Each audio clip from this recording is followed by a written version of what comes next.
Olá, este é um trabalho da disciplina Rede de Computadores do semestre 2017.2 da Universidade Federal do Rio Grande do Norte, ministrada pelo professor Wellington, e neste trabalho nós vamos abordar três protocolos: HTTP, HTTP2 e HTTPS. Os integrantes são Gildo, Joaliton, Pedro, Valmir, Diego e Jefferson. Vamos então começar pelo HTTP.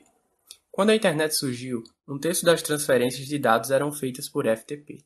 Na década de 90, a web cresceu muito e ultrapassou o FTP, tornando-se hoje o maior consumidor de largura de banda. O protocolo usado para a comunicação entre navegador e um servidor web é conhecido como HTTP e tem as seguintes características. É um protocolo de transporte confiável da camada de aplicação orientado à conexão. Cada requisição HTTP é autocontida, ou seja, o servidor não mantém o histórico das requisições anteriores. O HTTP trabalha com transferência bidirecional, permitindo que tanto servidores quanto navegadores transfiram dados. Também possui suporte para uso de cache. Para melhorar o tempo de resposta, um navegador coloca em cache uma cópia de cada página web que apanha. Se o usuário solicitar a página novamente, o HTTP permite que o navegador pergunte ao servidor se o conteúdo da página foi alterado desde que a cópia foi feita. Outra característica é o suporte para intermediários, por exemplo, servidores proxy. O protocolo HTTP usa os serviços do TCP na porta 80. O protocolo HTTP também está definido na RFC 1945 e 2616, no caso, o mais atual, HTTP 1.1. O RFC é um documento que descreve os padrões de cada protocolo da internet. Para ter acesso a qualquer RFC, basta você digitar no Google RFC e o número dela, e o primeiro link que irá aparecer é o link da RFC correspondente.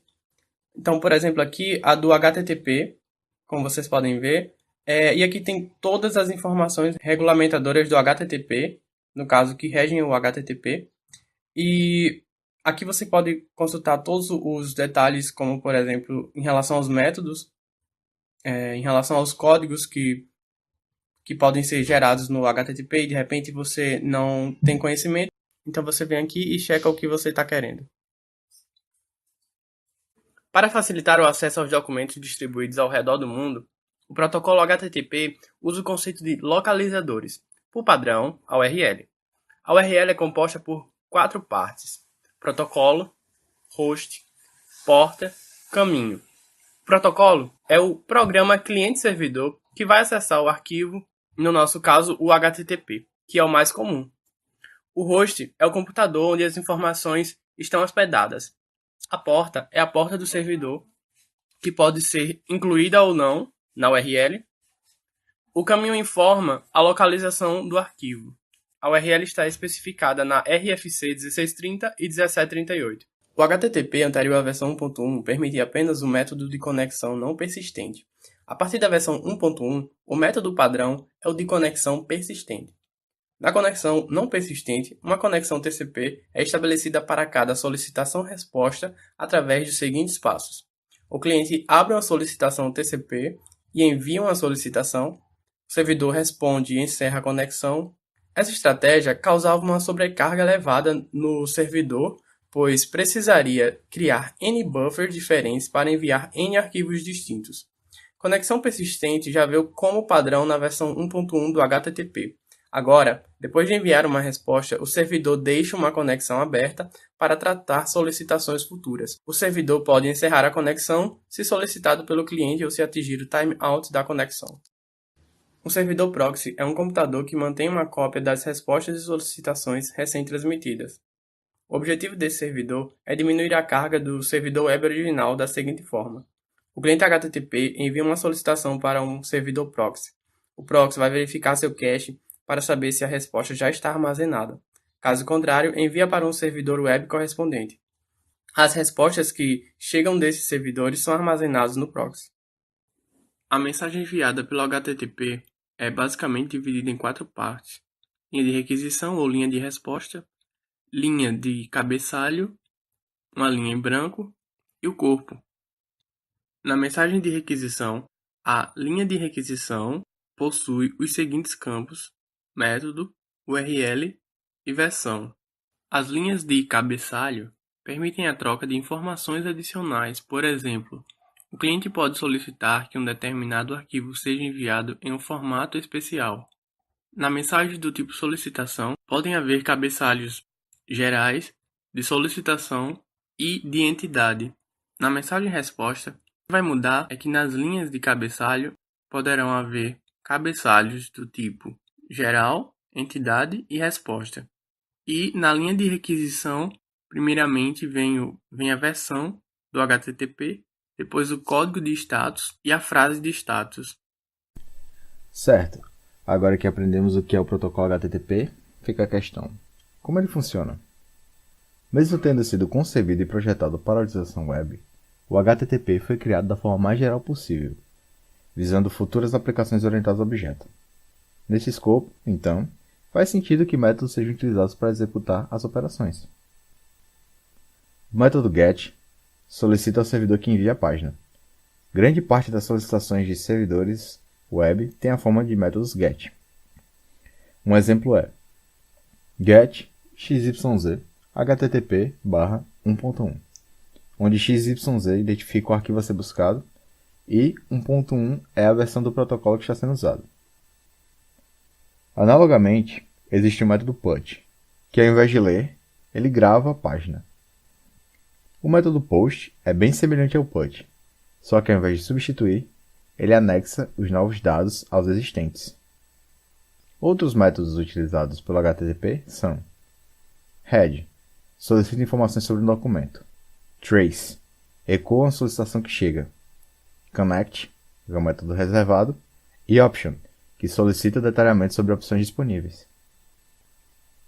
Independente do resultado, toda solicitação obtém uma resposta, composta por uma linha de status e, possivelmente, informações adicionais. Eventualmente uma página da web, ou parte dela, por exemplo. Os 3 dígitos na linha de código informam se a solicitação foi atendida, e se não foi, o porquê. Dígitos começados com o número 1 significam informação. Por exemplo, 100. O servidor concorda em atender a requisição do cliente. Iniciados em 2 significam sucesso.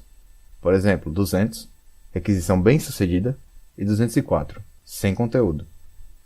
Iniciados em 3 significam redirecionamento. Por exemplo, 301, a página foi movida. Ou 304, a página no cache ainda é válida. Iniciados em 4 são erros do cliente. Por exemplo, 403, página proibida, e o famigerado 404, página não encontrada. Iniciados em 5 são os erros do servidor. 500, erro interno do servidor, e 503, por exemplo. Tente de novo mais tarde. E agora, iremos falar de HTTPS. HTTPS é a implementação do protocolo HTTP sobre uma camada adicional de segurança que utiliza os protocolos chamados SSL e TLS. O HTTPS foi criado pela Netscape Communications em 1994 para o seu navegador Netscape. Inicialmente, o HTTPS foi utilizado com o protocolo SSL, que foi evoluindo, e a sua versão 3.0 serviu como base para o desenvolvimento do TLS 1.0. O SSL e seu sucessor TLS são protocolos de criptografia projetados para a internet e permitem a comunicação segura entre os lados cliente e servidor de uma aplicação web. O HTTPS é documentado seguindo a RFC 2818, que descreve o protocolo como uma implementação do HTTP sobre o TLS. Quando o HTTPS está sendo executado através de uma conexão TCP/IP, a porta padrão é a 443. É preciso realizar alguns passos para obter uma conexão HTTPS entre o usuário e uma página web. O responsável pela página deve criar um certificado de chave pública assinado por uma autoridade de certificação. Ocorre então uma conexão segura e sem avisos de certificados inválidos. A autoridade garante que o dono do certificado é o real operador da página web e que não há grandes perigos na conexão. Um fato que incentiva o uso constante desse protocolo é a sua seguridade contra alguns tipos de ataque hacker, como o Man-in-the-Middle ou eavesdropping. O ataque Man-in-the-Middle baseia-se na interceptação de dados dos usuários na rede, na qual os dados que estão sendo transmitidos são interceptados e comumente alterados. O HTTPS é forte contra este tipo de ataque, pois, na maioria das vezes, apenas o cliente e o servidor conseguem decriptar a mensagem que está sendo transmitida pela rede. Esse fato é causado pela natureza dos protocolos de segurança SSL e TLS, que criptografam a mensagem antes do seu envio. No mesmo sentido, o eavesdropping, técnica de escuta, é uma técnica de ataque hacker que visa a confidencialidade dos dados. Acontece quando o hacker faz um monitoramento sem permissão na comunicação das vítimas. Assim sendo, ele pode conseguir informações e dados importantes. Esse monitoramento pode dar-se de diversas formas, como por telefonia, por e-mail ou por mensagens instantâneas. A diferença desse ataque para o anterior é que no eavesdropping, o atacante só intercepta e interpreta essas informações, sem alterá-las. Dando continuidade ao conteúdo, iremos falar sobre o HTTP2. O HTTP2 é uma nova versão do protocolo HTTP 1.1 que é usado pela internet para servidores e sites. Ele permite a conversa padronizada entre cliente, em geral os navegadores, e servidor, que é onde fica armazenado o conteúdo enviado quando o site é acessado. Para contarmos a história do HTTP2, temos que apresentar o protocolo no qual foi baseado, o SPID. O SPID era um protocolo experimental desenvolvido pela Google e anunciado no mês de 2009. O novo protocolo avançou nos problemas de performance do seu antecessor, e em 2012 o novo protocolo era compatível com o Google Chrome, Firefox e Opera, e cada vez mais sites estavam implementando o SPID na sua infraestrutura. Com isso, o SPID estava a caminho de se tornar um padrão global por causa da sua ampla adoção do seu setor. Esses movimentos chamaram a atenção do HTTP Working Group, que reconheceram e aprenderam com o SPID, e em seguida veio a proposta do HTTP2. No início de 2015, o Internet Engineering Steering Group revisou e aprovou o novo padrão para a publicação. Pouco tempo depois, a equipe do Chrome anunciou a data de suspensão da extensão SPID. Vantagens do HTTP2: segurança e criptografia de dados. O HTTP2 foi definido para trabalhar sem criptografia ou com criptografia. No entanto, os principais navegadores de internet declararam suportar o HTTP2 somente sobre o uso do TLS, e com isso o uso do certificado digital SSL passou a ser obrigatório para adotar a nova versão do protocolo. A imposição, além de resolver o problema de deploy do HTTP2, trará também o benefício de segurança da informação e a confidencialidade dos dados trafegados na rede. Como o SSL resolve o problema de deploy do HTTP2? Evitando a quebra e a falta de suporte em navegadores antigos. Como toda comunicação estará criptografada, não haverá falha de comunicação entre os navegadores, os intermediários e o servidor web. Compressão automática com HPEG. Cada requisição HTTP contém uma série de cabeçalhos que descrevem o recurso transferido e suas propriedades. Esses dados são meta-informação enviados em formato de texto. Embora possuem alguns poucos bytes, às vezes chega em kilobytes com a adição dos cookies, é considerável o volume quando se fala de dezenas, centenas ou milhares de requisições. Para reduzir essa carga e melhorar o desempenho, o HTTP2 comprime os metadados de cabeçalho da solicitação e da resposta usando o formato de compressão HPEG, que trabalha com duas técnicas simples, mas poderosas. Permite que os campos do cabeçalho transmitido sejam codificados por um código Huffman estático que reduz o tamanho de cada transferência. Exige que o cliente e servidor mantenham e atualizem uma lista indexada e campos de cabeçalho que, em seguida, é usado como referência para codificar com eficiência os valores transmitidos anteriormente. Paralelização de requisições com multiplexação.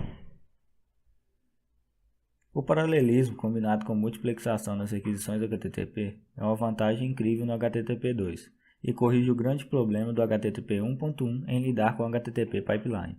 No HTTP 1.1, requisição e resposta é sequencial. No HTTP2, requisições e respostas são paralelas. Isso já muda absolutamente tudo. Com a implementação do paralelismo e multiplexação no HTTP2, teremos requisições e retorno de dados de forma paralela automaticamente com uma única conexão. Isso facilitará o trabalho de infra e desenvolvedores em não precisar manter vários hostnames, além de reduzir o custo com servidores. Envio push do servidor, server push.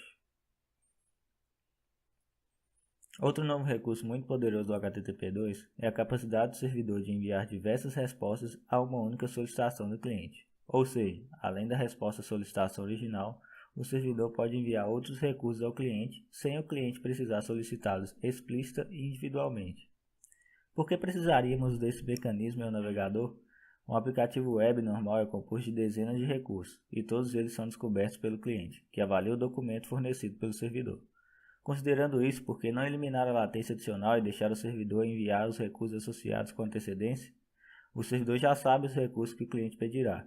Esse é o envio push do servidor. Uma conexão por origem. Com o novo modelo de requisição e transferência de dados no HTTP2, não será mais necessário múltiplas conexões TCP para requisitar vários arquivos em paralelo. Uma conexão TCP no HTTP2 será persistente e precisará somente de uma por origem para requisitar os arquivos necessários, uma vez que cada string será dividida em múltiplos quadros, podendo ser entrelaçado e priorizado, o que oferece inúmeros benefícios de desempenho. RFCs do HTTP2. As RFCs usadas no HTTP2 são a 7540 que diz sobre o HTTP2 e a RFC 7541 que fala sobre o HPEC. Resumindo o HTTP2, a semântica do protocolo HTTP não foi afetada com essa nova versão, ou seja, foram mantidos os cabeçalhos do HTTP e os valores e formatos de uso. As melhorias significativas são na performance de transporte das informações, além de uma latência menor e maior rendimento. Instalação de um servidor web. Bom, galera, para demonstrar a instalação e configuração do servidor web, nós vamos utilizar a virtualização do servidor Linux, através do VirtualBox. Na instalação do servidor, vamos mostrar apenas as partes em que o sistema pede uma decisão do usuário, para que o vídeo não fique extenso e cansativo. Para criar a máquina virtual, a gente vai em New e coloca o nome da máquina, o nome que a gente desejar, aqui a gente está usando o Ubuntu Server. Em tipo você coloca Linux, em versão você coloca Ubuntu 64 bits e pode avançar. Aqui a memória, você pode avançar, deixar recomendada mesmo. Avançar. Avançar. E aqui é o tamanho do HD. A gente está usando 10 GB, já está bom. E pronto, nossa máquina virtual está criada. Após isso, a gente vai em configurações da máquina virtual. Vai em Network. E vamos colocar o tipo da nossa network como Bridge. Aqui você pode escolher se você estiver usando o Wi-Fi ou a rede cabeada. O que seria esse bridge? Esse bridge é só para que a nossa máquina virtual também use a mesma rede que a nossa máquina está usando. Depois disso, a gente pode dar início à nossa máquina virtual.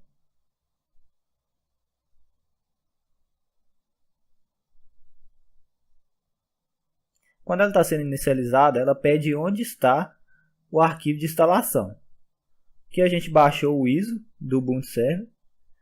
Aí você vai no seu diretório, seleciona ele e pode dar Start em sua máquina. Aqui a primeira coisa é escolher a linguagem da instalação e do sistema. Você pode colocar a linguagem que você preferir e colocar instalar o Ubuntu Server. Aqui ele pergunta se você tem certeza do pacote de linguagem para continuar. Você coloca que sim. Escolhe a linguagem do teclado, o layout do teclado. Aqui ele já está pedindo o nome da máquina. Aqui a gente vai deixar o Ubuntu mesmo. Você pode colocar o nome que você quiser. Aqui ele pede o nome para o usuário. Aqui eu vou colocar Pedro. E vou continuar. E pede o nome para a conta. Eu vou colocar Pedro também e vou continuar. Aqui ele pede uma senha. Vou colocar uma senha aqui qualquer. Pede para confirmar essa senha. Aqui ele está falando que eu estou usando uma senha fraca, então eu vou continuar mesmo assim. Aqui ele pergunta se deseja encriptar sua pasta pessoal. A gente não vai precisar, pode colocar aqui não. E pergunta se a zona do horário está correta. A gente coloca aqui sim, só verificar e ver se está correto, colocar aqui sim ou não. Aqui está correto, a gente coloca sim. Aqui é o método de particionamento. Aqui a gente vai usar o disco inteiro. Seleciona o disco. E ele pergunta se deseja escrever as mudanças no disco. A gente coloca que sim. Aqui ele pergunta se está usando algum proxy. Aqui a gente não vai usar, então coloca não. E pergunta como deseja gerenciar as atualizações do sistema. A gente vai colocar aqui sem atualizações automáticas. Aqui ele pergunta qual software a gente quer que instala. Aqui a gente não vai querer nenhum, a gente não vai usar. A gente pode continuar, só deixar o padrão. E deseja se instalar a inicialização com o Groove. A gente pode colocar que sim. A instalação foi finalizada. Quando ela ficar finalizada, ela vai reiniciar seu sistema e vai aparecer essa tela de login quando iniciar o Ubuntu Server. Você digita seu usuário, sua senha e pronto, entrou. No Ubuntu Server, para você fazer qualquer instalação, você tem que ser modo root. Como que a gente faz isso para ser modo root? É simples, a gente digita o comando sudosu e coloca a nossa senha. Pronto, a partir daí a gente já está como root no nosso sistema. A primeira coisa que a gente vai fazer é instalar o SSH. O que o SSH faz? Ele permite que a gente acesse o nosso servidor através de outra máquina que esteja na mesma rede. Para isso a gente vai usar o comando apt install SSH. Dá o Enter. Aqui eles perguntam se a gente quer continuar. A gente coloca que sim. Só colocar o S e dar o Enter. E pronto. Está instalado o nosso SSH. Agora a gente vai instalar o nosso servidor web. Aqui a gente vai usar o Apache como nosso servidor web. Para isso, a gente digita o comando apt install Apache 2. Por que Apache 2? Porque é uma nova versão do Apache. Tem outras versões também que podem ser instaladas. Vai fazer a mesma pergunta, se quer continuar, a gente coloca que sim. E pronto, está instalado o nosso servidor web. Agora você vai abrir seu terminal. E nós vamos fazer o uso do SSH. Só para demonstração mesmo. Aí você coloca SSH, o nome de usuário, arroba, o IP do seu servidor web, que seria o Ubuntu Server. Para isso a gente vai no Ubuntu Server e coloca IP espaço ADDR. Nisso dá para a gente ver que o nosso IP é 192.168.0.19. A gente volta no terminal e depois do arroba digita o IP do nosso servidor. Coloca que sim, que você quer autenticar, está conectando. E coloca a sua senha. Pronto, a partir de agora qualquer comando que você executar, você vai estar dentro do seu servidor. Agora a gente vai entrar na pasta do Apache, que ela fica em etc Apache 2.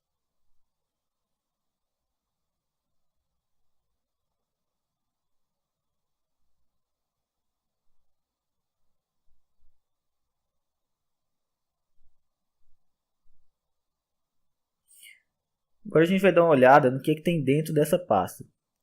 A gente pode ver que tem vários arquivos de configurações aqui. Mas o que importa para a gente agora, nesse momento, são as duas últimas pastas que tem. Uma é a sites acessíveis, que nela fica armazenado todos os sites que estão acessíveis no seu servidor, mas ainda não estão disponíveis para os usuários acessarem ele. E na pasta sites ativados, são todos os sites que os usuários têm acesso. Agora a gente vai entrar na pasta sites acessíveis e vamos ver o que tem dentro dela. Dentro dela tem dois arquivos de configuração. A gente vai dar uma olhada nesse arquivo 000default.conf. A gente vai abrir ele com cat. E pronto, aí está o nosso arquivo. Que a gente pode ver que ele usa a porta 80 de configuração. Isso mostra que ele usa o HTTP. Nela também é possível ver o diretório do arquivo que é o código do nosso site.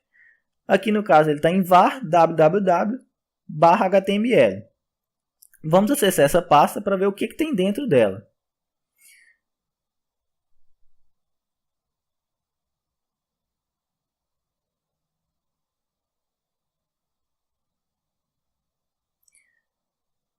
Dentro dessa pasta tem um arquivo index.html. O que seria esse arquivo?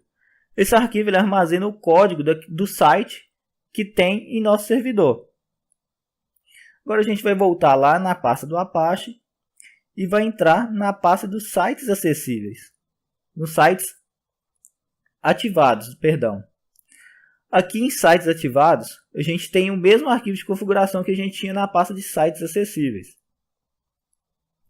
Para isso a gente vai ver, só para mostrar que ele é o mesmo arquivo e não muda nada. Agora, você pode abrir seu navegador para a gente ver como está funcionando o nosso servidor web. Para isso, você vai na barra de endereço e vai digitar o IP do seu servidor. Está aí a nossa página funcionando normalmente. Dá para a gente ver também que ele mostra que o local do arquivo dele, do código da página, que é o index.html, e mostra também que ele está usando o nosso servidor HTTP. Para mostrar que ele funciona em todos os locais da nossa rede, eu também fiz acesso pelo meu celular, pela rede Wi-Fi.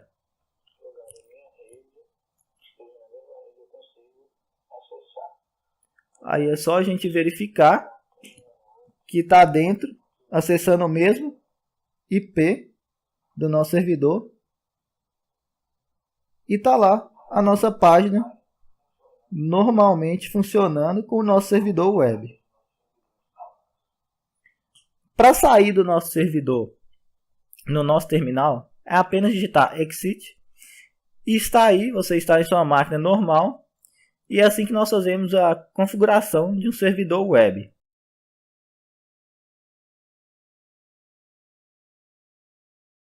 Agora eu vou dar início à demonstração do Wireshark. O Wireshark é um programa de análise de tráfego de dados. Aqui na página inicial nós temos várias conexões de redes. Para essa primeira aqui, que é a qual minha máquina está conectada. É proposta uma rede Wi-Fi. Bom, nessa página nós temos todo o tráfego de pacotes do meu computador, da minha máquina com essa rede. Aqui temos a fonte, o destino, o protocolo que é usado e as informações. Vou cancelar aqui a captura de pacotes. A título de exemplo, como nosso trabalho é sobre protocolo de hipertextos, vamos encontrar um site que não usa HTTPS, ou seja, que é o protocolo HTTP, para mostrar a vulnerabilidade que esse site tem. Aqui o meu navegador até avisa que o site não é seguro. Tá. Título de exemplo, teste 1, 2, 3 e assim.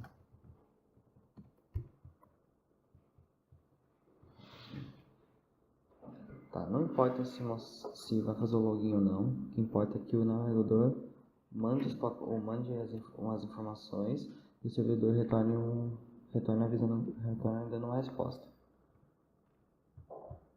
Vamos iniciar a captura de dados aqui no Wireshark.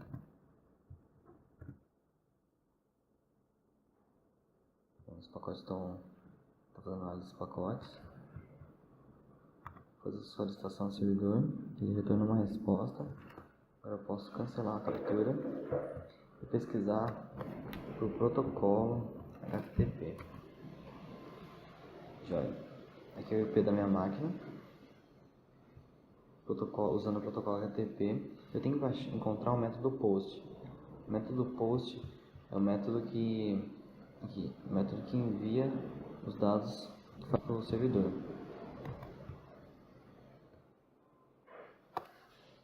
Analisado aqui, ó, teste 1, 2, 3 e a senha teste 1, 2, 3. Se a gente encontrar também o código que o servidor retorna, avisando que foi encontrado com sucesso.